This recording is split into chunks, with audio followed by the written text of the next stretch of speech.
What would you think if a nun felt something she was never allowed to feel? The very first time a man touched where he should not have. That question hung in the Kansas summer air like smoke from a distant fire. Because on a burning stretch of the Santa Fe Trail near the Arkansas River, a young nun was hanging from a tree. Her wrists were tied high above her head with rough hemp rope that had already cut through her skin. Her ankles were bound to two separate ropes pulled wide apart, stretching her body until every muscle screamed. Her boots kicked at empty air, and nobody was coming to save her. Sister Eliza Byron was only 22 years old. She had already run from the church she once trusted with her entire soul. But the truth was quieter and more dangerous than anyone knew. She did not trust the church anymore. She was running toward herself, toward a life where she could breathe without permission. Her habit was torn at the sleeves where she had struggled against her attacker. Her arms had gone completely numb 3 hours ago. Her throat was raw and bleeding from screaming prayers that no one was meant to hear. The sun had baked her skin red. Her lips were cracked and bleeding from thirst. She still wore the habit, not for the church, not for God, because it was the only thing she had left in this world. Everything else had been taken from her. The road stretched empty in both directions. No wagons creaking toward Dodge City. No riders heading home to their families. Only the endless screaming of cicadas in the brutal Kansas heat. The sun beat down without mercy or pause. Sweat ran into her eyes and she could not wipe it away. Every breath felt like swallowing fire. She had stopped praying an hour ago. What was the point? God had not answered when Father Marcus locked those children in his basement. God had not answered when Mother Superior told her to forget what she saw. God had not answered when the wagon train rolled away without her. Why would God answer now? Then she saw it, a silhouette far off on the horizon, a man on horseback, sitting still against the bright sky. Her heart leaped with desperate hope. She tried to scream for help, but her voice came out as nothing more than a cracked whisper. Please, please see me, please help me. The rider sat there for a long moment, watching. Eliza could feel his eyes on her even from that distance. He had to see her. He had to know what was happening. Then he turned his horse and rode away in the opposite direction. Eliza felt something break inside her chest, not her ribs, something deeper, something that had been holding her together through all the terrible days and nights since she left the convent. The last thread of faith she had been clinging to snapped clean in two. If you think that is the worst thing that happens to a runaway nun out here on the frontier, you are wrong. Stay with this story. Because what happened next would change everything she thought she knew about men, about God, and about herself. The afternoon crawled by like a wounded animal. Eliza drifted in and out of consciousness. She dreamed of cool water sliding down her throat. She dreamed of soft beds with clean white sheets. She dreamed of her mother's kitchen back in Ohio, the smell of bread baking and soup simmering on the stove. She dreamed of the day she took her vows at 17 years old. So young, so certain that God had a plan for her life. So naive about what waited behind the holy walls. She woke to the sound of hooves. Different hooves, a different rhythm, not fast and careless, not slow and predatory like Silas Crow. This sound was steady, purposeful, the gait of a man who knew where he was going and why. A horse blew air through its nostrils. Leather creaked as someone shifted in a saddle. Boots hit the ground with a solid thump. Caleb Hart saw the ropes first, then he saw the girl. He was a rancher with dust on his hat and old pain carved deep into his gray eyes. He had been working this land for 20 years, ever since his wife Sarah passed from fever. He had seen plenty of ugly things in his time out here. Cattle thieves strung up by angry mobs, droughts that killed everything green for 50 miles, grasshopper plagues that stripped fields bare in a single afternoon and left families with nothing but dirt and despair. But he had never seen anything quite like this. A woman tied up and left like prey, like an animal waiting to be slaughtered. Caleb did not ask questions. He did not hesitate or think about the consequences. He climbed the trunk of that old cottonwood tree, pulled his knife from his belt, and cut the ropes one by one. When he sliced through the last one, her weight fell forward into empty air. He dropped from the branch and caught her before she hit the ground. That catch saved her life, and it almost ruined his. In that split second of falling and catching, his hand slipped where it never should have been. Not from desire, not from intention, from pure instinct, from trying to keep her skull from cracking against the rocks below. But the damage was already done. Eliza gasped. Her breath broke in her chest like glass shattering. Her body reacted before her faith could stop it. She felt heat flood her cheeks. She felt her heart jump like it recognized something it had never known before. Something forbidden, something terrifying. She pulled back just enough to whisper. Her voice shook with shame and something far worse. Something she could not name. Your hands. That was wrong, but her eyes did not agree with her words. She swallowed hard and looked away fast, like she could hide her face from God and from herself. But her cheeks stayed hot anyway. Caleb froze solid as stone. He stepped back so fast he nearly stumbled over his own boots. He pulled his hands up where she could see them, palms out like a man proving he carried no weapon. I am sorry. His voice came out rough and raw. I did not mean to. I was just trying to catch you. Eliza nodded, but she could not meet his eyes. Because she knew then that Silas Crow had not been the most terrifying thing she would face today. The real terror was realizing she could not go back to feeling nothing. Something had woken up inside her. Something the church had told her did not exist. Something she had been taught to hate and fear and punish. And somewhere between the dust settling around them, the ropes coiled on the ground, and the stranger who saved her without taking anything in return, Eliza Byron took her first real step away from everything she had ever known. But the road ahead was not paved with mercy, it was paved with consequence. And the rancher who cut her down was about to face something far worse than guilt. Caleb kept his eyes fixed on the trail ahead, not on her. Looking too long might make the whole situation worse than it already was. Eliza sat side saddle behind him on the horse. One hand gripped the saddle horn with white knuckles. The other hand pressed against her own wrist where the rope had sliced deep into her flesh. The wound was still seeping blood. She could feel it warm and sticky against her palm. They rode through the thick Kansas heat without speaking a single word. The silence between them felt heavy as a wool blanket in August. Uncomfortable. Necessary. Neither of them knew what to say. The cottonwoods along the river thinned out as they traveled west. The land opened up into rolling prairie that seemed to stretch forever in every direction. Golden grass swayed in a breeze so hot it offered no relief from the brutal sun. Hawks circled overhead on invisible currents of air, watching for mice and rabbits below. Eliza watched the landscape pass by and tried to make sense of what had just happened to her. This morning she had been a woman with a plan. Join the wagon train. Reach Dodge City, disappear into the crowds, and start a new life where nobody knew her name or her past. Now she was sitting on a stranger's horse with blood on her wrists and confusion in her heart. After nearly an hour of riding, a low ranch house came into view. The wooden boards were bleached pale by years of relentless sun. A small corral held 3 horses who lifted their heads and nickered as they approached. A water trough sat near the front porch, and to Eliza in her desperate thirst, it looked like heaven itself. Caleb helped her down from the horse.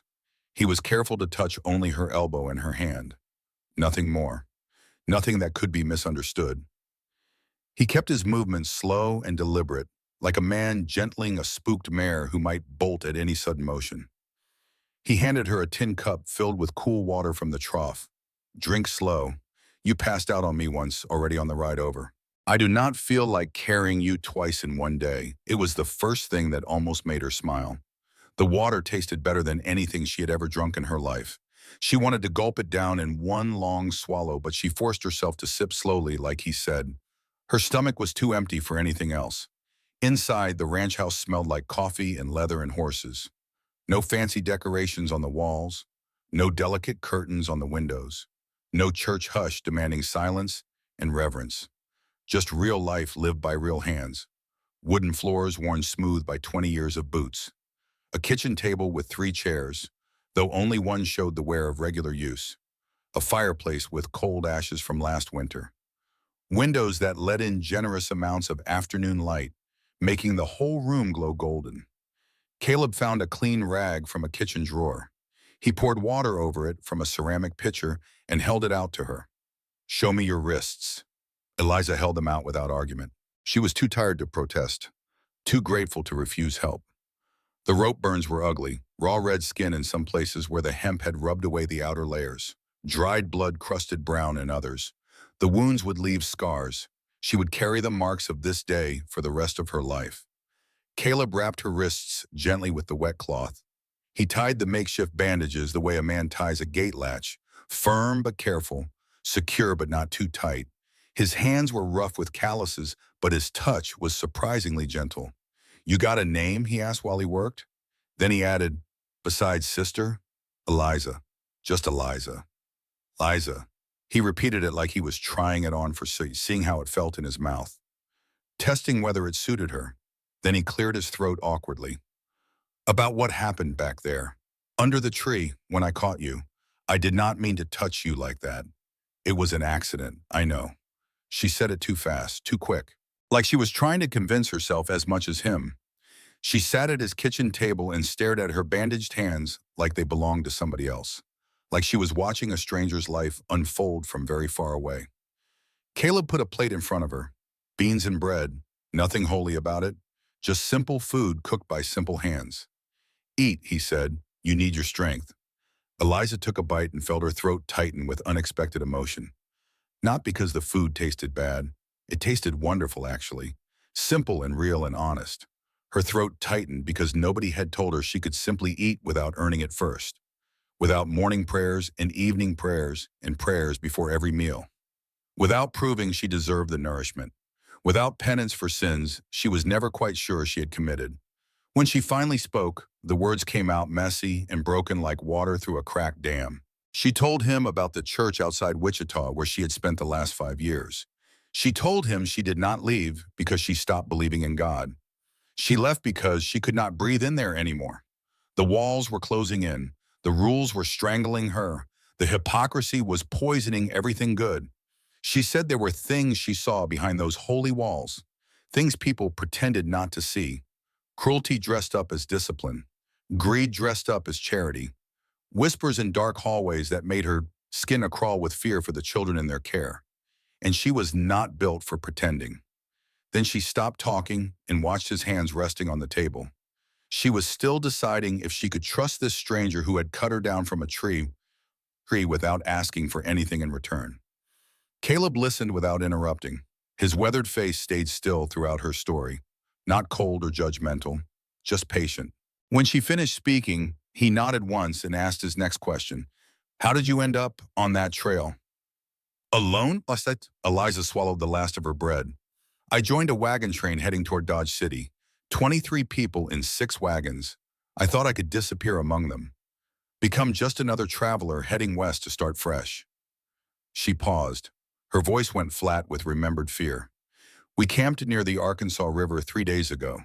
The heat was terrible and I walked off to find water, to fill my canteen and cool my face. I was gone maybe 30 minutes. When I came back, the wagons were moving. Already a quarter-mile down the trail. I ran after them, waving my arms and shouting. But they did not stop. They did not even slow down. I watched the last wagon shrink smaller and smaller until it disappeared over a ridge. And then Silas Crow stepped out of the brush, like a bad thought you cannot shake." Caleb's jaw tightened visibly at the name. A muscle jumped beneath the weathered skin of his cheek. "I have heard of him," he said quietly. "Men like Silas Crow do not stop at one bad act. They keep going until somebody stops them." "He is coming back." Eliza's voice trembled despite her efforts to control it. "He promised he would. He said he likes women who belong to God, because breaking them feels like winning a game." The words hung in the air between them like smoke. Caleb stood and walked to the window. He looked out at the open land stretching away toward the horizon. The sun was starting its slow descent toward evening. Long purple shadows stretched across the golden grass. "You are safe here tonight," he said with his back still turned. "As safe as I can make you." Eliza nodded even though he could not see the gesture, but her stomach sank with dread. Because she remembered the way Silas had smiled at her. She remembered the cold amusement dancing in his eyes when he tied those ropes around her wrists. She remembered him promising to return after dark with friends. Caleb turned from the window. His voice went flat and hard as iron. "Finish your food, Eliza. Then tell me everything that man said to you, every single word you can remember. Because out on that trail beneath the cottonwood tree, Caleb Hart had cut her down from certain death. Now he was about to decide what to do with the man who had put her up there. The evening came on slow and purple, spreading across the Kansas sky like a bruise. Eliza sat across from Caleb at the scarred wooden kitchen table while an oil lamp burned low between them. The flame flickered with every slight breath of air that crept through the gaps in the old walls. Outside, crickets sang their endless summer song. A coyote howled somewhere far off near the river. Inside the ranch house, the air felt thick with things unsaid. Eliza told Caleb what Silas had said to her out on the trail.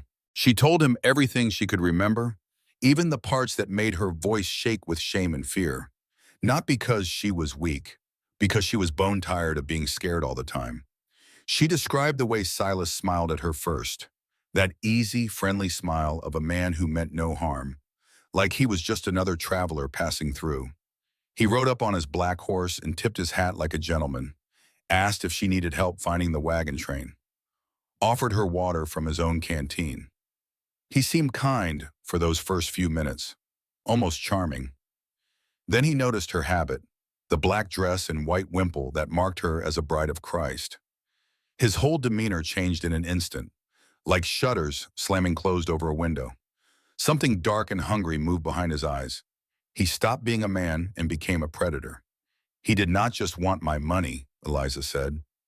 Her hands were clasped so tight on the table that her knuckles had gone white. He wanted my shame. He wanted a story he could drag into town and sell for laughs. A nun who ran away from God and got what she deserved. That is exactly what he called it, what I deserved. Caleb listened without interrupting. His rough hands rested flat on the table in front of him. The old scars on his knuckles caught the flickering lamplight. Fighting scars, the marks of a man who had not always lived a peaceful life. Go on, he said quietly. Tell me everything. Eliza closed her eyes and forced herself back into the memory.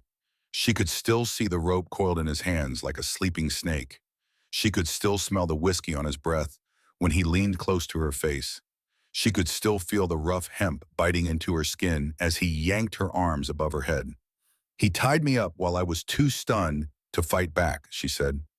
I was stupid, naive. I thought maybe he would just take my money and my supplies and leave me be, stranded but alive. I could walk to the next town. I could survive. She shook her head slowly, but he laughed at that idea, said he had something much better planned for a runaway nun.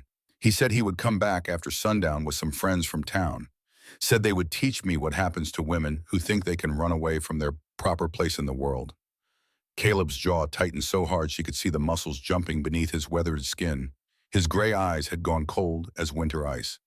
Then he just rode off, Eliza continued, left me hanging there in the sun. He said the anticipation would make it better.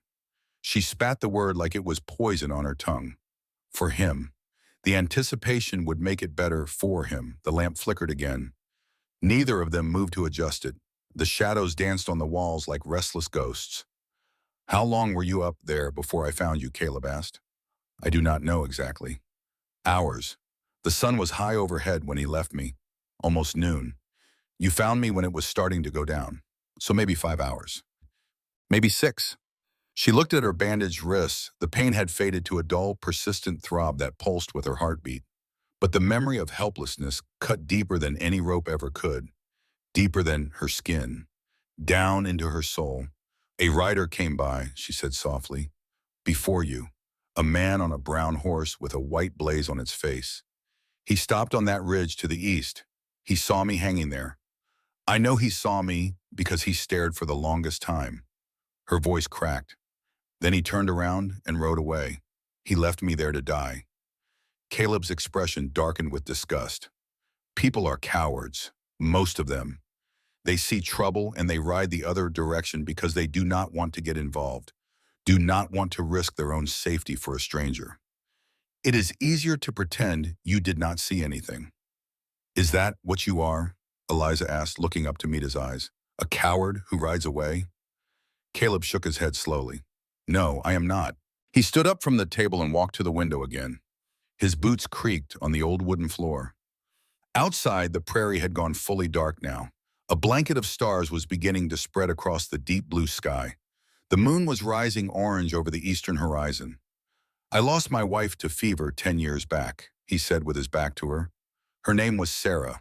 We had 12 good years together on this land before the sickness came and took her from me. She was the best person I ever knew. He paused, and Eliza could see his shoulders rise and fall with a deep breath. After she passed, I had plenty of time to think about what kind of man I wanted to be. Too much time, honestly.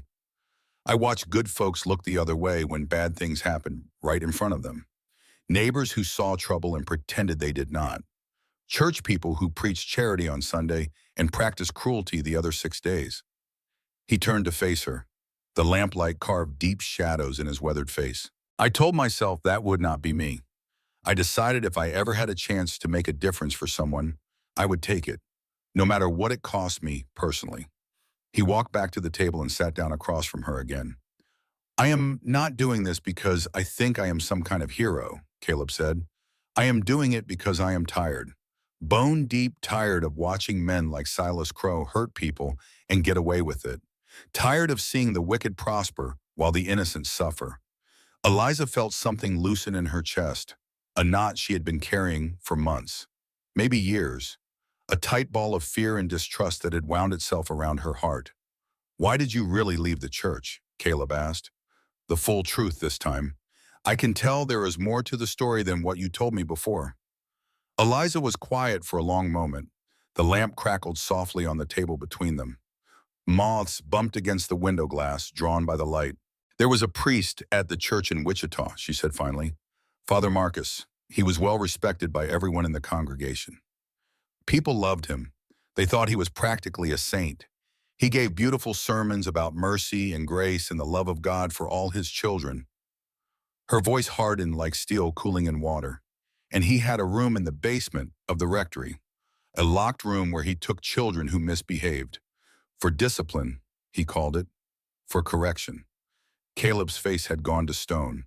His eyes burned with cold fire.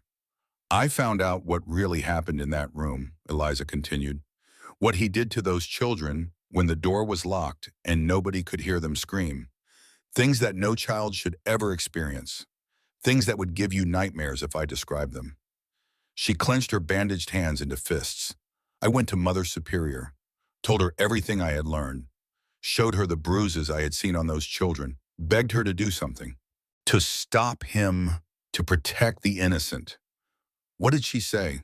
Eliza laughed bitterly. She said I was mistaken. She said Father Marcus was a man of God and would never do such things. She told me to pray for forgiveness for my sinful thoughts and impure imagination. The lamp flame jumped as a gust of wind found its way through a crack in the wall. But I was not mistaken, Eliza said. Her eyes glistened with angry tears in the lamplight. I saw what I saw, I heard what I heard, and nobody would believe me. Nobody would do anything to stop it. She wiped her eyes roughly with the back of her bandaged hand. So I left. I packed my few belongings and walked out the gate in the middle of the night. Because staying meant being part of something evil. Staying meant becoming one of the people who looked the other way. Caleb reached across the table and placed his rough hand gently over her clenched fist. The touch was careful, respectful, offering comfort without demanding anything in return.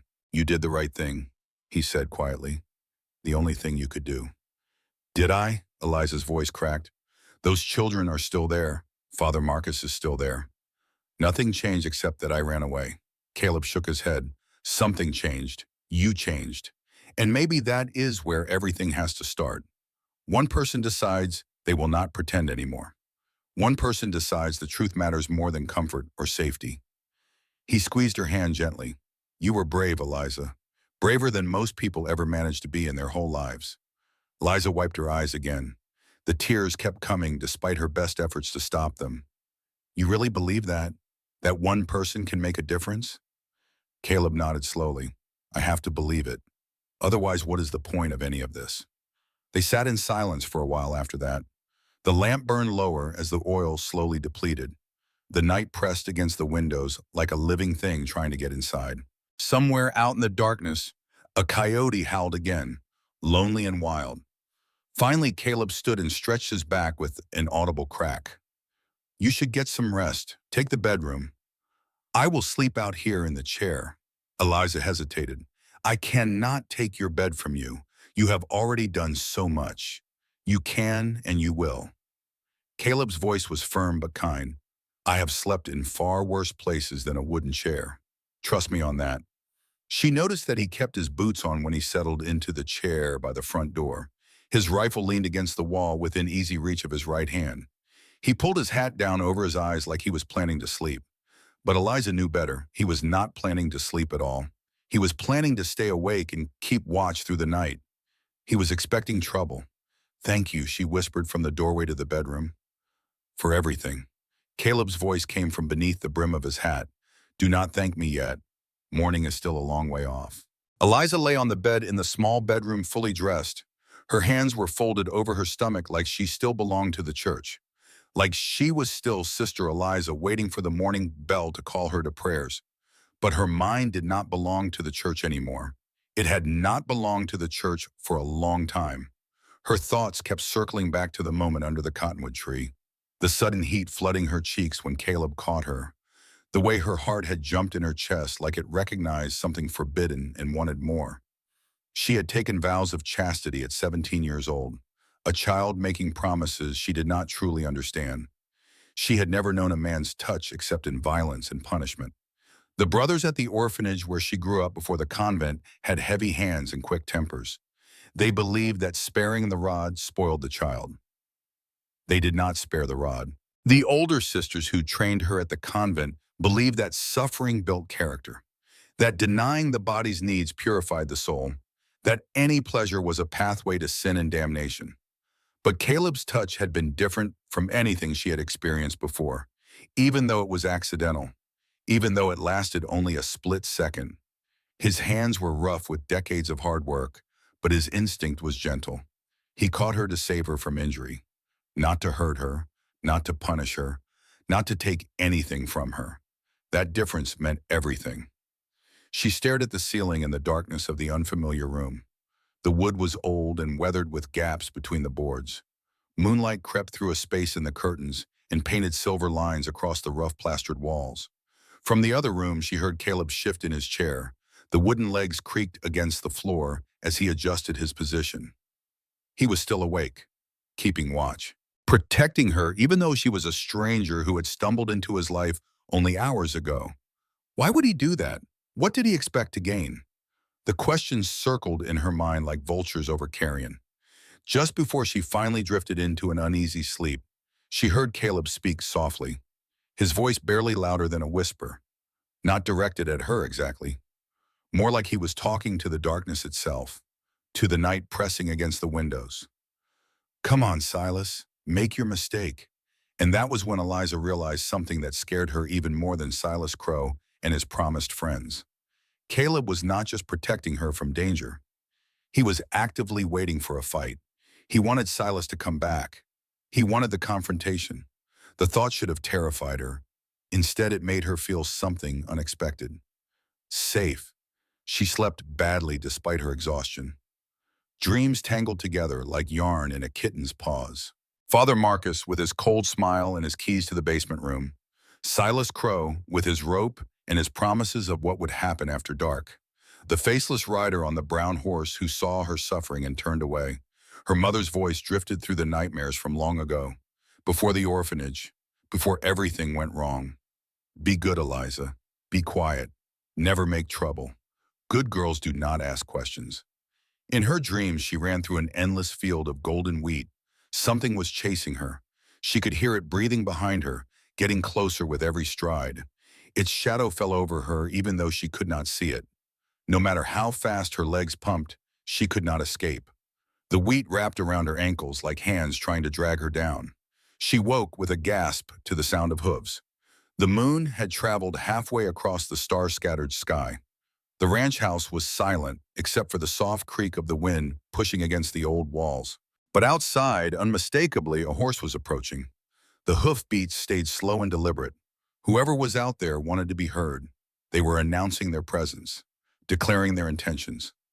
Eliza slipped off the bed and padded barefoot to the hallway. The wooden floor was cool against her skin. Her heart pounded against her ribs like a trapped bird trying to escape its cage. Caleb was already standing near the front door. She could see his silhouette against the moonlight streaming through the window. He had not reached for the rifle leaning against the wall.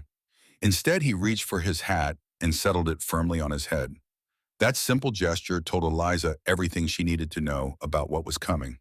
This was not a scared man preparing to defend his home. This was a rancher who had decided to step outside and handle his business face to face. Caleb held up one finger without looking back at her. A quiet signal to stay where she was. Stay hidden. Stay safe.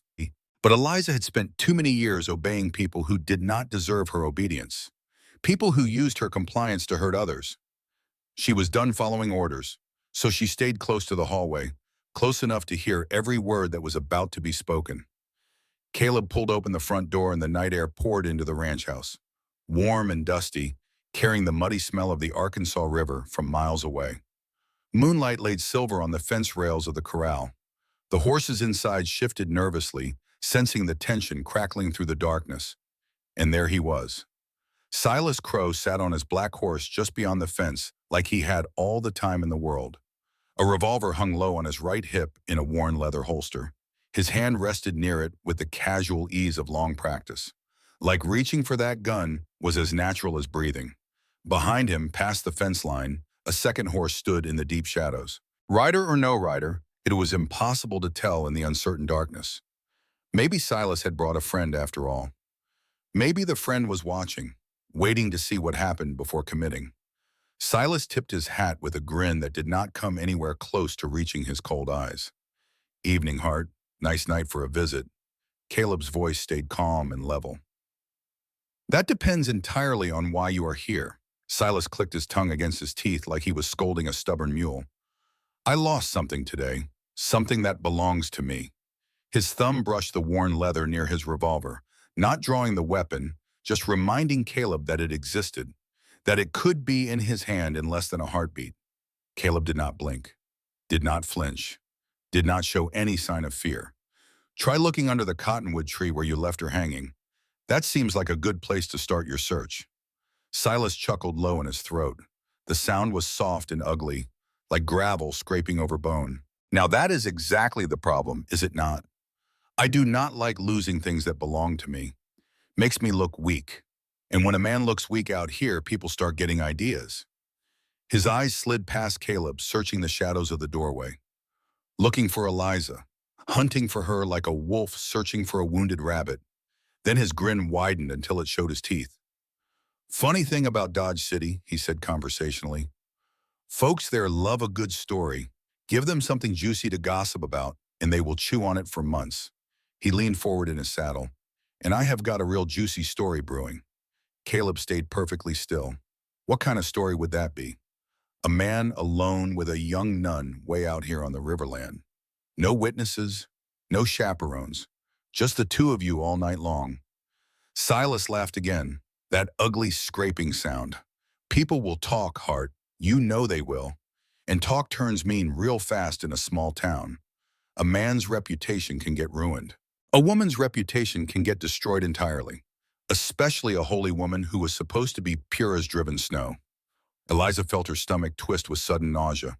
So this was his real plan, not just to take her back for himself, but to ruin both of them with whispered words and knowing looks, to make them into a scandal that would follow them like a shadow for the rest of their lives. Caleb stepped down off the porch onto the hard-packed dirt of the yard. His boots were steady on the ground. His movements were slow and deliberate and completely without fear. You are on my land, he said quietly, and I do not take kindly to threats from men who hide behind gossip and speculation. Silas shrugged with exaggerated innocence, his hands spread wide in a gesture of false surrender. I am not threatening anyone, Hart. I came here to collect what rightfully belongs to me.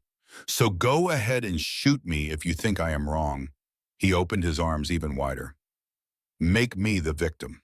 Give those gossiping folks in Dodge City something even better to talk about. The lonely rancher who murdered an unarmed man in cold blood over a runaway nun. That will be a story for the ages. Caleb did not take the bait. He knew exactly what Silas was trying to do. A gunshot in the middle of the night would wake every hungry scavenger and opportunist within 10 miles. Men who would ride toward trouble instead of away from it.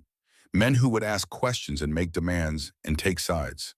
One bullet could start a war that would take years to finish. So instead of reaching for his weapon, Caleb walked off the porch and closed the distance between himself and Silas. Each step was measured and sure.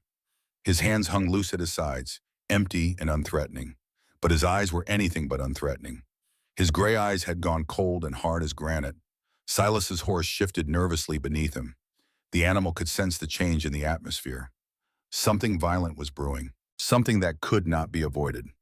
Eliza held her breath so hard her chest ached. She gripped the doorframe with both hands until her knuckles went bone white. Silas leaned forward in the saddle and lowered his voice to a conspiratorial whisper that somehow carried clearly through the night air. "She told me your hands were in the wrong place when you caught her falling from that tree." His smile turned cruel and knowing. "Wait until folks hear about that little detail. They will imagine all sorts of interesting things happening between you two.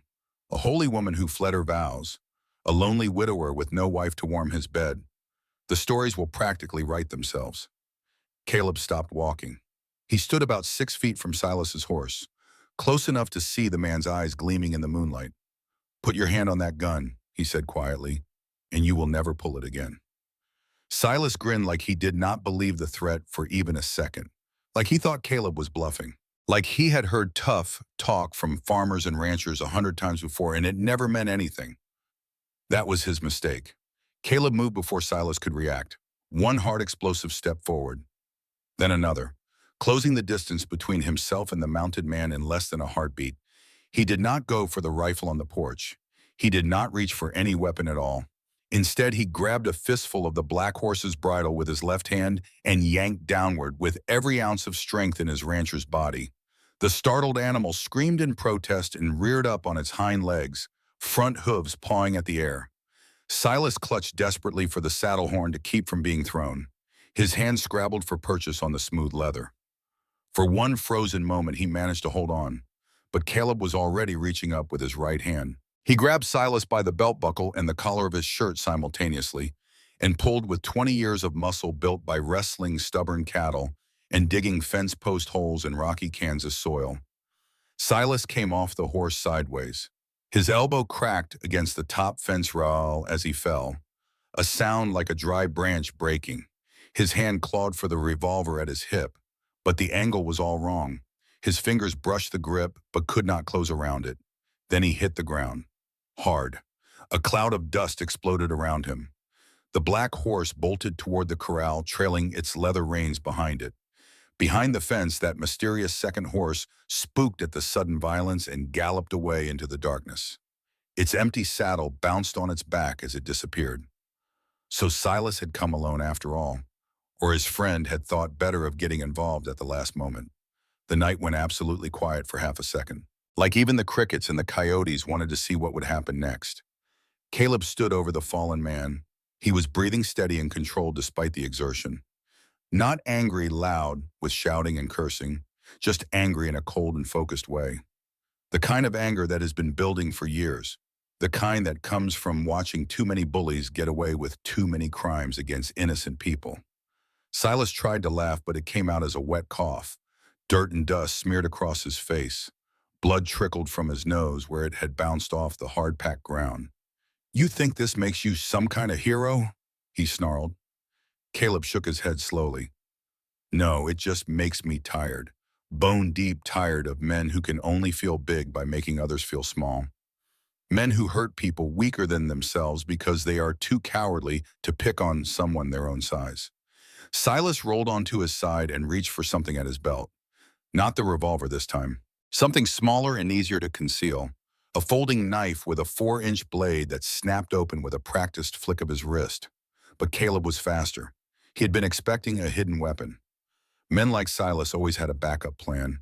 He stepped on the knife hand before Silas could bring the blade up, ground his boot heel into the wrist joint with deliberate pressure until the fingers opened involuntarily and the knife dropped into the dust.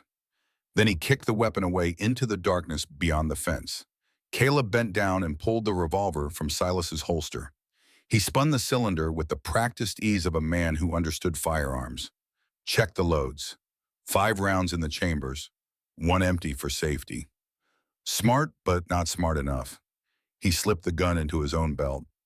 "Here is what is going to happen," Caleb said. His voice was calm and matter-of-fact, like he was explaining to a ranch hand how to fix a broken fence. "You are going to walk into Dodge City with me when the sun comes up, walking on your own 2 feet, breathing air, capable of talking straight to Sheriff Dawson." Silas spat blood and dust onto the ground. "You are dreaming, old man. This is not over." Caleb squatted down so he was at eye level with the man on the ground, close enough to see the fear starting to creep into those cold eyes, close enough to smell the whiskey on his breath. "You know what I learned outside Abilene about 20 years ago? Gunfire attracts attention. Cousins come riding to avenge their kin. Friends take sides and feuds are born. One bullet fired in the night can start something that takes a decade to finish." He stood back up to his full height. "I do not want a war, Silas. I just want you to face justice for what you did to that woman. So you have a choice. You can walk into town with me peacefully and tell the sheriff the truth, or I can drag you behind my horse for 20 miles over rocks and cactus." He paused to let that image sink in. "Your choice. I am fine either way." Silas glared up at him with pure, concentrated hatred burning in his eyes. But beneath that hatred, something else flickered. The first cold touch of real fear. The dawning realization that he had badly miscalculated this situation. From the porch of the ranch house, Eliza stepped forward into the silver moonlight. "Look at me," she said. Her voice shook with emotion, but it did not break. Silas turned his head toward her. The grin tried to crawl back onto his face. That same superior smirk he had worn when he tied her to the tree, but then he saw her eyes in the moonlight. Really saw them for the first time. Not fear, not shame, not the broken spirit of a woman who had given up. Something harder and sharper. Choice, defiance, strength. "You left me hanging in that tree for hours," she said. Her hands were clenched into tight fists at her sides. Moonlight caught the white bandages wrapped around her injured wrist. "You promised to come back after dark with your friends. You talked about teaching me a lesson, breaking my spirit, making me scream for mercy." She walked closer. Her bare feet made no sound on the dusty ground. "But here is the truth, Silas Crow. I am not broken. I am standing on my own 2 feet in the open air. And you are lying in the dirt where you belong." For the first time, Silas looked away from her gaze. Caleb walked the prisoner to the barn and slid the heavy wooden door shut behind them. He tied Silas securely to a thick support beam with good strong rope and double knots that would not slip loose no matter how hard the man struggled. Then he came back outside and sat on the porch steps with Silas's confiscated revolver resting across his knees. Waiting for dawn, the hours passed slow and strange. Eliza brought out 2 cups of coffee and they drank the bitter brew without speaking. Words seemed unnecessary, maybe even intrusive on the peaceful silence between them. The stars wheeled slowly overhead in their eternal dance. The moon sank toward the western horizon, changing from silver to gold as it descended. The first gray light of approaching dawn began to show in the east. "If Silas ever comes near this ranch again," Caleb said quietly, "he will not get a second ride out." Eliza nodded. She believed him completely. She looked out at the open prairie stretching away toward the distant horizon and realized something important, something she should have understood years ago. People were always going to talk. They talked when she wore the habit and devoted her life to God. They talked when she left the church in the middle of the night. They talked when she got abandoned by the wagon train and saved by a stranger from a tree. They would talk again if she chose to build a new life here in Kansas. But talk was just noise, just air vibrating in people's throats. The truth was something else entirely. The truth lived in your actions, in the choices you made when nobody was watching, in the person you became when everything was stripped away. Caleb turned toward her and stopped at a respectful distance. The early light was starting to show the exhaustion in his weathered face. "I am sorry," he said, "about everything that happened to you, under the tree, at the church, all of it. I wish I could have found you sooner." Eliza swallowed the lump in her throat. For the first time in longer than she could remember, She did not feel the reflexive need to apologize for existing, for taking up space, for having needs. I do not need an apology, she said. I need a direction. Caleb nodded like he understood far more than she had actually said out loud. You do not have to be sister anything out here. You can just be Eliza, whoever that turns out to be.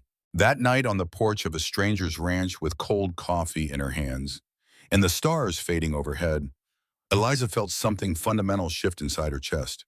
The world was not any easier than it had been yesterday, but it was more honest. And she finally understood that shame only works when you hand it the keys to your heart. Dawn came golden pink over the endless Kansas prairie. Neither Eliza nor Caleb had slept at all during the long night, but somehow they both felt stronger than they had the evening before. Clearer in their purpose.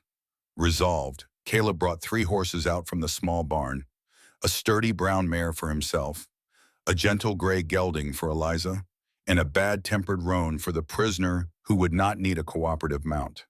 Silas looked rough in the early morning light. His clothes were filthy with dust and dried blood. A purple bruise bloomed across the left side of his face where he had hit the ground. His wrists were tied securely in front of him, and the rope was connected to his saddle horn so he could not run. Comfortable enough for you? Caleb asked with absolutely no sympathy in his voice. Silas did not answer. His eyes burned with helpless rage, but he was smart enough to keep his mouth shut for once. They set out when the sun was barely a hand's width above the eastern horizon. The trail to Dodge City stretched about 20 miles through prairie and farmland, a full day's ride if they did not push the horses too hard in the summer heat. Caleb kept a steady, unhurried pace. No reason to rush, no reason to wear out the animals. Justice would wait another few hours. Eliza rode beside him on the gentle gray. She had changed out of her torn and filthy nun's habit and into some of Sarah's old clothes that Caleb had kept stored in a cedar trunk. A simple blue cotton dress with tiny white flowers printed on the fabric. A sunbonnet to shade her face from the brutal Kansas sun. Work clothes meant for a rancher's wife. They fit surprisingly well. Almost like they had been waiting for her. It felt strange to wear something other than the shapeless black habit she had worn for 5 years. Strange to feel the Kansas breeze against her bare forearms. Strange to see color when she looked down at herself. Strange but not bad at all. You know he is going to lie, Eliza said quietly as they rode. The moment we reach town, he is going to tell everyone a completely different version of what happened. Caleb nodded without looking back at the prisoner. Probably. That is what men like him do. They twist the truth until it barely resembles reality. Then why are we bothering with this? Why not just deal with him ourselves? Caleb was quiet for a long moment. The horse's hooves clopped steadily against the hard-packed trail. A hawk screamed somewhere high overhead. Because the truth has to start somewhere, he said finally. Even if nobody believes it at first. Even if it takes years to catch on. Somebody has to stand up and say the words out loud. Put them on the record. That is how change begins. Liza thought about that. Thought about Father Marcus and Mother Superior. Thought about all the people at the church who knew exactly what was happening in that basement room and chose to stay silent because speaking up would be inconvenient. You really think Sheriff Dawson will listen to us? Caleb shrugged. Tom Dawson is a decent man. I have known him for close to 15 years now. He does not tolerate troublemakers causing problems in his jurisdiction. And Silas here has built quite a reputation for himself. This is not the first complaint that has been filed against him. From behind them, Silas spoke up. His voice was hoarse, but still defiant. Nobody is going to believe a runaway nun and a lonely old rancher over my word. I have got friends in Dodge City, important friends, people who owe me favors. You think the sheriff is going to take your side against all of them? Caleb did not bother to look back. Let them come. We will still tell the truth. The sheriff can sort out who is lying. The morning stretched on as they traveled. They passed through fields of wheat and corn that stretched toward the horizon in every direction. Golden waves rippled in the constant Kansas wind. They crossed a shallow creek where the horses stopped, gratefully to drink the cool water. They saw other travelers in the distance, going about their normal daily lives. Farmers heading to market with loaded wagons. A family traveling west in a covered wagon with children's faces peering out the back. Normal people living normal lives. Liza watched them pass and felt a strange kind of longing settle in her chest. She had never had a normal life, not really. The orphanage with its cold beds and harsh discipline, the convent with its endless rules and crushing guilt. Now this, running from one disaster to another, never finding solid ground to stand on. Maybe it was time for that to change. Can I ask you something personal? She said to Caleb. Go ahead, your wife, Sarah. What was she like? You mentioned her last night, but you did not say much. Caleb was quiet for a while. When he finally spoke, his voice had softened in a way Eliza had not heard before. The hard edges rounded out by memory and love. She was kind, he said. Not soft or weak, but genuinely kind in a way that did not expect anything back. She could make anyone feel welcome in our home, make them feel like they mattered just by listening to them. That was her gift. He paused, lost in recollection. We never had children. Doc said it was not in the cards for us. She cried about it sometimes, late at night when she thought I was asleep. But then she would dry her tears in the morning and find something to be grateful for. Some reason to keep going. That was her way. Always looking for the light, even in dark times. She sounds like a wonderful woman. She was the best person I ever knew, Caleb said simply. His voice was thick with old grief that had never quite healed. Losing her nearly killed me. For a while after the fever took her, I did not want to get out of bed in the morning. Did not see the point of anything. Ate because my body needed food, not because I tasted it. But you kept going, eventually. Takes time, takes work, takes deciding every single day that you are going to keep putting one foot in front of the other, even when you do not particularly want to, even when the weight of grief feels like it is crushing your chest. Eliza absorbed that. Let the words settle into her bones. She had been running for so long, running from the orphanage, running from the convent, running from her own guilt and shame. Maybe it was finally time to stop running and start building something instead. They stopped at midday to rest the horses and eat some dried beef and hard biscuits from Caleb's saddlebags. Silas sat apart from them with his tied hands leaning against a fence post. Caleb gave him water, but nothing else. You are both making a terrible mistake, Silas said between sips. When we get to town, I'm going to tell everyone exactly what really happened. How you attacked me on the open trail without provocation. How you stole my gun and my property.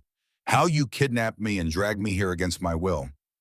Caleb chewed his biscuit slowly, swallowed, took a drink of water. That is a lot of talking for a man with no proof and no witnesses. I have got witnesses, Silas insisted. I have got people who will swear to whatever I tell them to swear. Caleb snorted. You mean that empty horse that ran away into the dark last night? The friend who abandoned you the moment things got difficult? That is not much of a witness. Silas fell silent, but the hatred in his eyes did not dim even a little. They mounted up and rode on through the long afternoon. The sun beat down mercilessly from a cloudless blue sky. Eliza pulled the borrowed bonnet lower to shade her face. She was not used to being outside for such extended periods. The convent had been all dark hallways and small windows, filtered light that never quite reached her skin. Dodge City appeared on the horizon around 4 in the afternoon. From a distance, it looked smaller and less impressive than she had imagined during her weeks of planning to disappear there. Just a cluster of wooden buildings huddled together on the flat prairie. A church steeple rising above the rooftops like a finger pointing toward heaven. The main street busy with horses and wagons and people going about their ordinary business. This is it, Caleb said. Stay close to me. Let me do the talking at first. The sheriff knows me well enough to give us a fair hearing. Eliza nodded. Her heart was pounding again. But this time it was not from fear. Not exactly. It was something closer to hope. Sheriff Thomas Dawson was a big man with gray hair going white at the temples and a thick mustache that had definitely seen better days. He sat behind a desk covered in papers and wanted posters and looked up with curious eyes when Caleb walked through the door of his office. His gaze moved from Caleb to Eliza in her borrowed blue dress to the tied-up prisoner stumbling between them. He took in the bruise on Silas's face and the rope burns visible on Eliza's bandaged wrists. Well now, he said slowly, leaning back in his creaking chair. This definitely looks like a story worth hearing. It is a story, Caleb confirmed, and none of it is good. He told the sheriff everything from the beginning, riding along the Santa Fe Trail and spotting something wrong near the river, finding Eliza tied to a cottonwood tree with rope burns on her wrists and terror in her eyes, cutting her down and bringing her back to his ranch to tend her injuries. Then he described Silas showing up in the middle of the night with threats and accusations, the fight in the moonlit yard, the walk to town at sunrise with a prisoner in tow. Eliza confirmed every word of Caleb's account. She stood before the sheriff and told her own story without flinching or looking away. She showed him her bandaged wrists where the rope had cut into her flesh. She described Silas's exact words as she remembered them, his promises about what would happen when he returned after dark with friends to help teach her a lesson. Sheriff Dawson listened to everything without interrupting. His expression remained neutral throughout the testimony. Professional. When they finally finished speaking, he leaned forward and fixed his gaze on Silas. "You want to tell me your side of this?" Silas grinned despite his bruised face. "It is all lies, Sheriff, every word of it. She was wandering the prairie alone, looking lost and confused. I offered to help her find the wagon train she got separated from.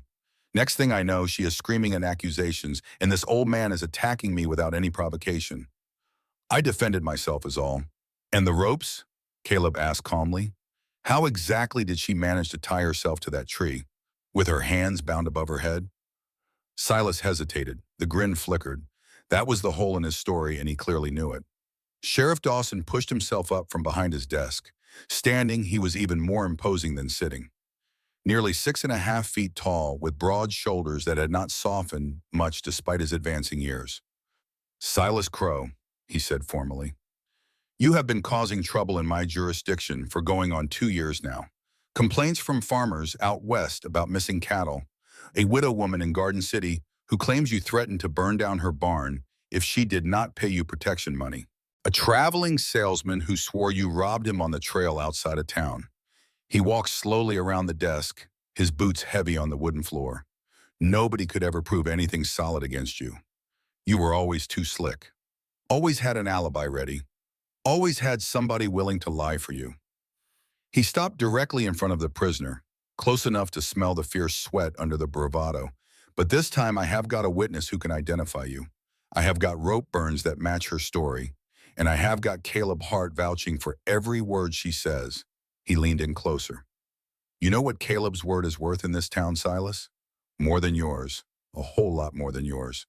Silas said nothing. His jaw worked silently like he was chewing on words he knew better than to spit out. The sheriff turned and called for his deputy. A young man named Cooper appeared in the doorway. He looked barely old enough to shave, but his eyes were sharp and his hand rested comfortably on the butt of his holstered pistol. "Put Mr. Crow in the back cell," the sheriff ordered. "He stays there until Judge Harrison comes through on his circuit next month. We will let the law sort out exactly what happened and what the appropriate punishment should be." Silas tried to resist when Cooper took hold of his arm, but the young deputy was stronger than his slim frame suggested. Within minutes, an iron door clanged shut, and Silas Crow was locked behind bars where he belonged. The sheriff returned his attention to Eliza. "I am truly sorry for what happened to you, Miss Byron." His gruff voice carried genuine warmth and sympathy. "Nobody deserves to be treated that way. Nobody." Eliza did not know what to say. She was not accustomed to men in positions of authority being kind, being gentle. Every priest and brother she had known used their power to intimidate and control.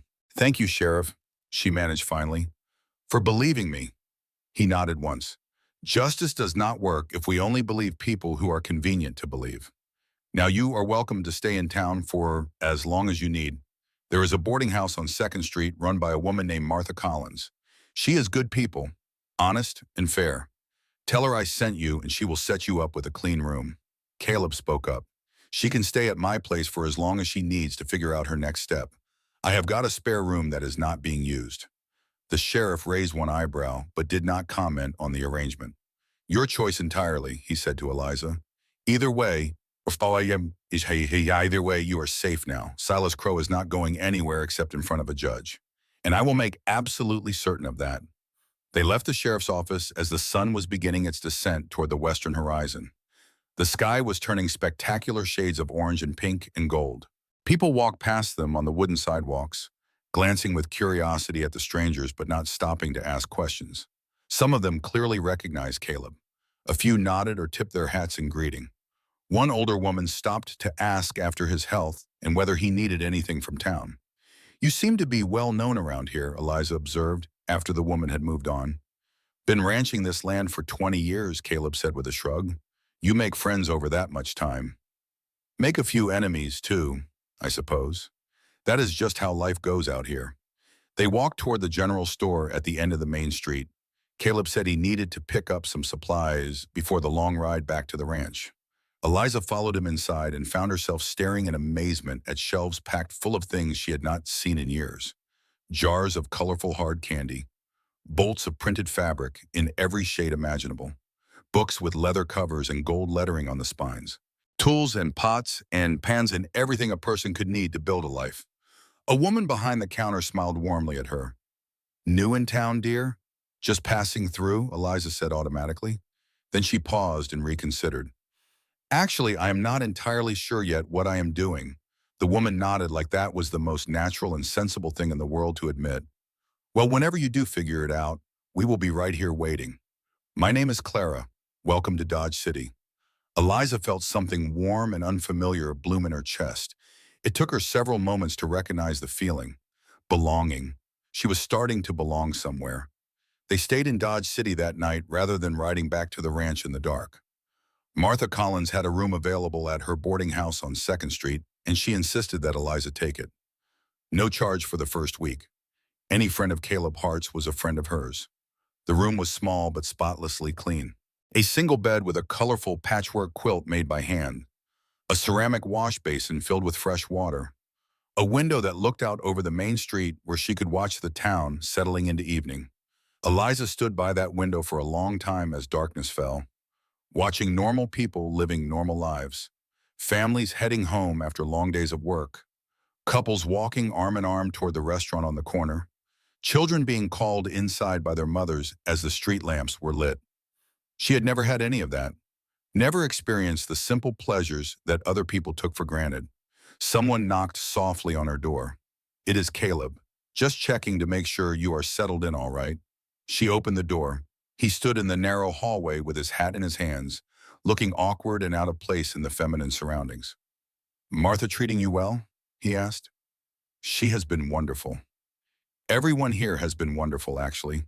I did not expect that." She stepped back to let him into the room. He hesitated, clearly uncertain about the propriety of entering a woman's private space. "I will leave the door open," he said. "Just wanted to say a few things before I head back to the ranch tomorrow." Tomorrow? Eliza felt a sudden pang of something that might have been disappointment. Got animals that need feeding and fences that need mending. Cannot leave the place unattended for too long, or things start falling apart. He turned his hat around in his hands nervously.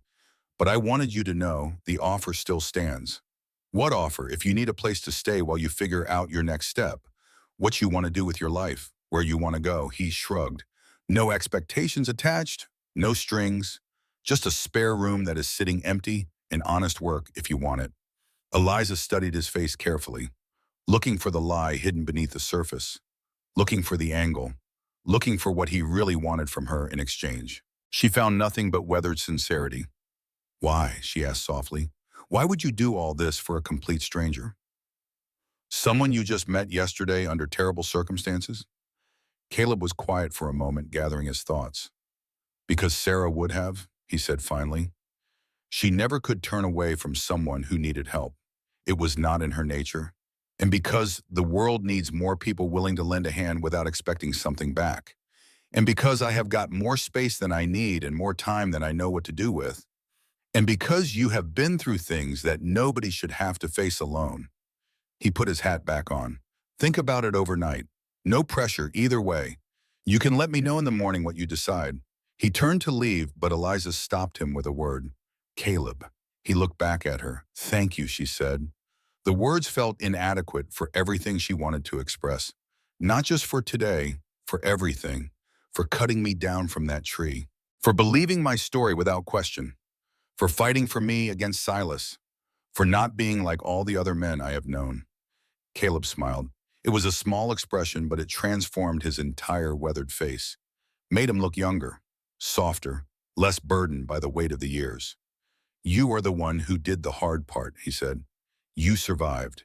You got yourself away from that church when you realized what was happening there.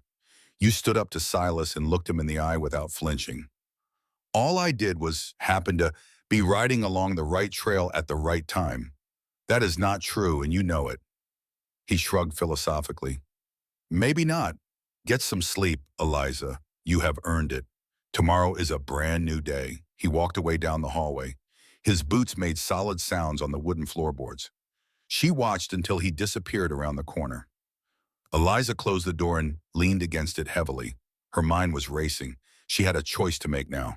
She could stay here in Dodge City like she had originally planned, find work at one of the shops, rent a room long-term, build a life among strangers, disappear into the crowd and never look back at everything she was leaving behind. Or she could take a risk, trust a man she barely knew, accept his offer and see what happened next. She thought about all the choices that had led her to this moment in this small room in this Kansas town. The orphanage with its endless rules and punishments, the convent where she had hoped to find peace and found only more hypocrisy, Father Marcus and his locked basement room, the wagon train that left her behind without a second thought, Silas Crow and his ropes and his terrible promises.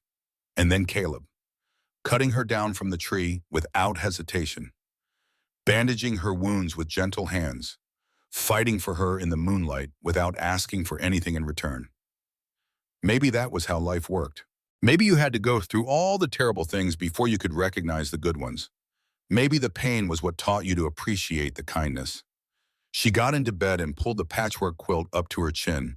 The mattress was soft beneath her aching body. The pillow smelled like lavender. For the first time in months, she fell asleep easily and quickly, and she did not dream of running. The next morning, Eliza found Caleb in the stable behind the boarding house. He was saddling his brown mare, preparing for the long ride back to his ranch. She walked up to him and stopped a few feet away. I have been thinking, she said. Caleb looked at her. His expression was carefully neutral, giving nothing away. Waiting. I've been running for a long time, she continued. From the orphanage, from the convent, from everything I was afraid to face. I thought if I could just get far enough away, I would finally be safe, finally be free. She took a breath. But running does not work. I know that now. The fear follows you wherever you go. So I want to try something different. I want to learn how to stay in one place, how to build something real, how to trust someone. Caleb nodded slowly. His eyes were warm despite his neutral expression. That sounds like a good place to start. I do not know anything about ranching. I have got 20 years of experience. Happy to teach you. I do not know anything about cooking or keeping house or any of the domestic things a respectable woman is supposed to know how to do. Sarah kept a recipe book on the shelf above the stove. She would be pleased to know someone was finally using it again. Eliza felt tears prickling at the corners of her eyes. She blinked them back stubbornly. This is completely crazy, she said. We have known each other for less than 2 days. Caleb finished tightening the saddle. Then he turned to face her fully. You are absolutely right. It is crazy. Might be the craziest thing I have done since I asked Sarah to marry me after knowing her for 3 weeks. He offered her his calloused hand. But I will tell you something I figured out a long time ago. The safe choice is not always the right choice. Sometimes you have to jump and trust that you will figure out how to land on the way down. Eliza looked at his outstretched hand, looked at the man offering it, looked at the life spreading out before her like a gift she had never expected to receive. She took his hand. It was warm and rough with years of hard work. The hand of a man who kept his promises. The hand that had caught her when she fell from the tree. Come on, he said. Let me show you what a real life looks like. Together, they walked out of the stable and into the bright Kansas morning. The weeks that followed were the hardest and happiest of Eliza's entire life. She learned how to feed chickens without getting pecked by the territorial rooster who ruled the coop. She learned how to milk the gentle brown cow named Bessie, who lived in the small barn behind the main house. She learned how to make biscuits that did not taste like rocks, although it took several disastrous attempts before she got the hang of measuring flour properly. Caleb was a patient teacher. He never laughed at her many mistakes. He never made her feel stupid for not knowing things that seemed obvious to someone who had grown up on a farm. He just showed her the correct way to do something and then let her practice until she got it right. They fell into a comfortable rhythm as the days passed. Morning started before dawn with feeding and watering the animals. Midday brought a simple lunch and a rest during the hottest hours when the sun beat down without mercy. Evenings were for cooking supper together and talking on the porch as the stars came out one by one. Eliza found herself looking forward to those evening conversations more than anything else. She asked Caleb about his life before she arrived, about Sarah and their years together on this land, about the dreams they had shared and the disappointments they had weathered. He talked slowly at first, like a man unaccustomed to sharing his inner thoughts. But the stories came easier as the weeks accumulated. He told her about his wedding day, how Sarah had worn wildflowers braided into her brown hair because they could not afford a proper bouquet from a florist. He told her about the terrible winter of '84 when the snow piled up past the windows and they nearly ran out of firewood. He told her about the neighbors who came from miles around to help rebuild after a tornado took out half the barn. He told her about the night Sarah died, how she looked at him with clear eyes and said she was not afraid of what came next, how she thanked him for 12 wonderful years, how she made him promise to keep on living, really living, not just going through the motions. I did not keep that promise very well at first, he admitted one evening as they watched fireflies dance over the summer fields. Spent a few years just existing, getting through one day to reach the next without any real purpose. But you found your way back, Eliza said. Eventually, it takes time and work and deciding every single morning that you are going to try again even when you do not want to. She understood that better than he probably realized. She was trying to do the same thing. One warm evening, about 6 weeks after she arrived at the ranch, they were sitting on the porch watching the last light fade from the sky. The air smelled like honeysuckle and fresh-cut hay. The first stars were appearing in the deepening blue overhead. "Can I tell you something?" Eliza asked. "Anything at all. That day under the tree, when you caught me falling, when your hand slipped by accident." She paused, gathering her courage. "I felt something. Something I had never felt before in my life. And I was so ashamed of it afterward. I thought there must be something terribly wrong with me. Some sinfulness in my nature that I had failed to root out." Caleb was quiet. His weathered face was difficult to read in the growing darkness. "I spent my whole life being told that those feelings were evil," she continued, "that wanting to be touched was a sign of moral weakness, that my body was an enemy of my soul and I should punish it severely for any pleasure it dared to feel." She took a breath. "But I do not believe any of that anymore. I think those feelings are natural and good, part of being fully human and fully alive. And I think the people who taught me to hate myself were the ones who were wrong." Caleb turned to look directly at her. Moonlight was beginning to silver his graying hair. "They were wrong," he agreed quietly.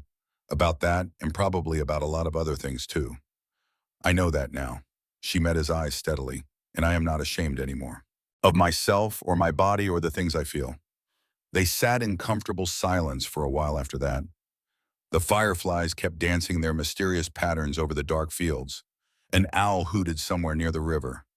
Finally, Caleb spoke again. "I have been alone for a very long time." His voice was rough. "I got used to the quiet, told myself it was easier this way. Less risk of being hurt again if I kept everyone at a safe distance." He reached over and took her hand. His fingers were warm and calloused against her skin. "But having you here has reminded me what it feels like to share a life with someone, to have a reason to come home at the end of the day, to look forward to tomorrow instead of just enduring it." Eliza's heart was pounding against her ribs, but it was not fear making it race this time. Something else entirely. "I am not asking for anything," Caleb added quickly. "I know you have been through terrible things that most people cannot even imagine. I would never pressure you or rush you. I just wanted you to know how I have come to feel about you." Eliza squeezed his hand tightly. "I know," she said, "and I feel exactly the same way." The words hung in the warm summer air between them. Simple, true, terrifying in their honesty. Caleb smiled, that same small smile that made him look like a younger, softer version of himself. "Well then," he said, "I guess we will just have to figure out what comes next together." Eliza leaned her head against his solid shoulder. The night wrapped around them like a blessing. For the first time in her entire life, she was exactly where she wanted to be. The circuit judge arrived in Dodge City 8 weeks after Silas Crowe was arrested. Eliza rode into town with Caleb to testify at the trial. She wore the same blue dress Martha Collins had given her, now freshly washed and carefully pressed. Her hair was pinned up neatly beneath a simple bonnet. She looked like a respectable Kansas woman, like someone who belonged here. The courtroom was packed with curious spectators. News of the runaway nun and the rancher who saved her had spread through the county like wildfire. Everyone wanted to see how the story would end. Eliza stood before Judge Harrison and told her story from the beginning, how she had left the convent after witnessing abuse that nobody in authority would address, how she had joined a wagon train hoping to start a new life, how she was abandoned on the trail and attacked by Silas Crowe, how she was tied to a tree and left to await a terrible fate. She showed the judge her wrists. The scars had healed into thin white lines that would never fully disappear. Physical proof of everything she had survived. Caleb testified next. He described finding Eliza on the cottonwood tree, cutting her down and taking her to his ranch. The confrontation with Silas that same night. The decision to bring the man to justice instead of handling the matter privately. Sheriff Dawson presented additional evidence. Other complaints against Silas from other victims who had been too afraid to come forward until now. A pattern of violence and intimidation stretching back years. Silas's defense lawyer tried to paint Eliza as an unstable woman who could not be trusted. Tried to suggest that she had invented the entire story to cover her own shameful flight from religious vows. But his arguments fell flat against the weight of evidence. The jury deliberated for less than an hour before returning with their verdict. Guilty on all charges. Silas Crowe was sentenced to 20 years in the Kansas State Penitentiary. No possibility of early release. He would be an old man before he breathed free air again, if he survived that long. As the deputies led him out of the courtroom in chains, Silas looked at Eliza with undisguised hatred. But she did not flinch or look away. She met his eyes and let him see clearly that she was not afraid. Not anymore. Justice, she thought. It actually exists after all. Outside the courthouse, a crowd had gathered to congratulate her. Clara from the general store hugged her tightly. Martha Collins from the boarding house shook her hand with genuine warmth. Even strangers she did not recognize stopped to offer kind words. Caleb stood a little apart from the crowd, watching with a quiet smile.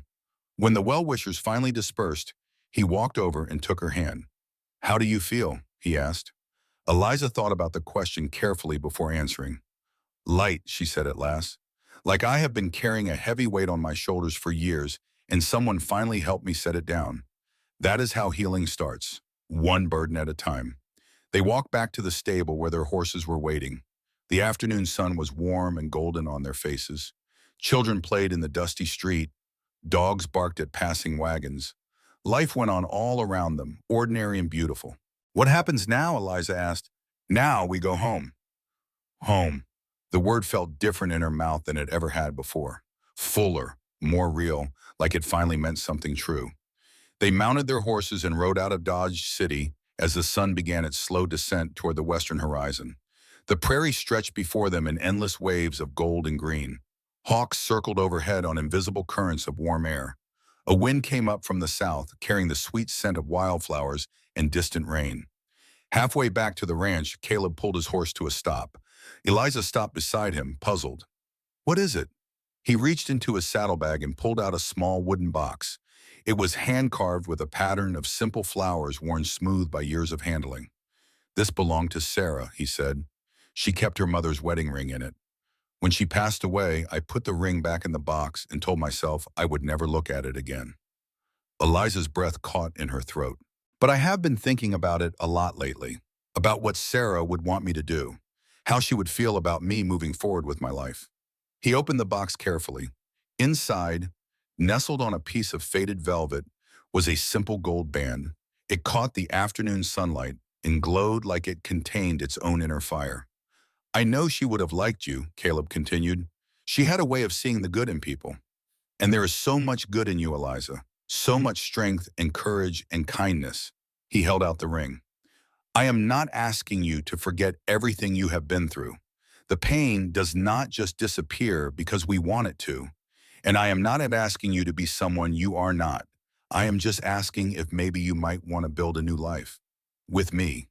for however many years God sees fit to give us. Eliza looked at the ring, looked at the man holding it out to her, looked at the life stretching before her like a road leading somewhere she actually wanted to go.